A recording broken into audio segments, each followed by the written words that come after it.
Je vais vous parler des rapports entre la langue française et l'hébreu. En hébreu, nous avons des lettres doubles. Le bet, le guimel, le dalet, le kaf, le p et le tav. Qu'est-ce que c'est qu'une lettre double? C'est une lettre qui a une double prononciation selon les cas. Et quand un mot est décliné, si on peut dire, décliné au sens de il y a des dérivations à partir de ce mot, eh bien on passe d'un son à l'autre. Le français a également ce processus de lettres doubles avec le H, par exemple. Le H, par exemple, P suivi d'un H, ça devient un F. Or, curieusement, c'est justement P et F, c'est une lettre double en hébreu, etc. Donc, vous avez là un phénomène, il y a une filiation entre l'hébreu et le français, peut-être artificielle, en tout cas elle est là. Et autre part, ce qui est intéressant, c'est que le E français, c'est la 5e lettre de l'alphabet, et le E hébreu, qui correspond au H en quelque part, c'est également la 5e lettre de l'alphabet hébreu. Aleph, Bet, Gimel, Dalet, E. Donc la fonction du E en français, c'est un peu comme le Dagesh en hébreu, c'est ce qui va déterminer dans quel sens on va prononcer la lettre double. Le E en français, par exemple, si je dis petit, je n'entends pas le T. Si je dis petite, je l'entends. Donc le E indique la différence de prononciation.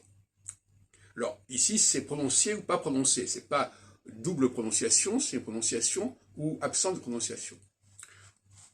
Pour d'autres exemples, je n'ai pas tout à fait en tête, je regarde un petit peu. Oui, l'accent en français.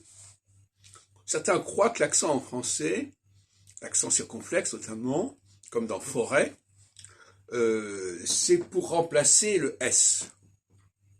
À mon avis, c'est exactement l'inverse. Le rôle de l'accent, c'est justement cette dimension qu'on trouve en hébreu. Hein. C'est-à-dire que le E en français, le E muet, correspond au cheva en hébreu, comme ça, comme les linguistes le savent. C'est-à-dire, le cheva, c'est-à-dire que au lieu d'avoir une syllabisation entre deux consonnes séparées par une voyelle, on a une jonction de ces deux consonnes.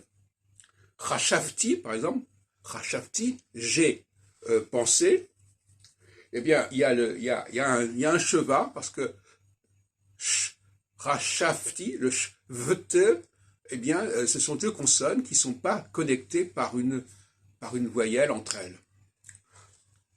Il se trouve que moi j'ai eu la chance d'apprendre l'hébreu pleinement et couramment à l'âge de 20 ans, et que ça m'a inspiré pas mal de choses au niveau linguistique. L'accent en français, forêt, eh bien, c'est tout simplement une façon de dire que le E peut se transformer en S. Forêt donne forestier, par exemple. Fenêtre donne défenestration. Je rends hommage d'ailleurs à ma grand-mère Claude Jonquière, qui a écrit cet ouvrage qui n'est pas paru, mais enfin que j'ai mis en ligne, en manuscrit. L'orthographe d'usage rendu facile, qu'elle a dû écrire en 55-57, avant sa mort. Claude Jonquière, c'était son pseudo d'écrivain.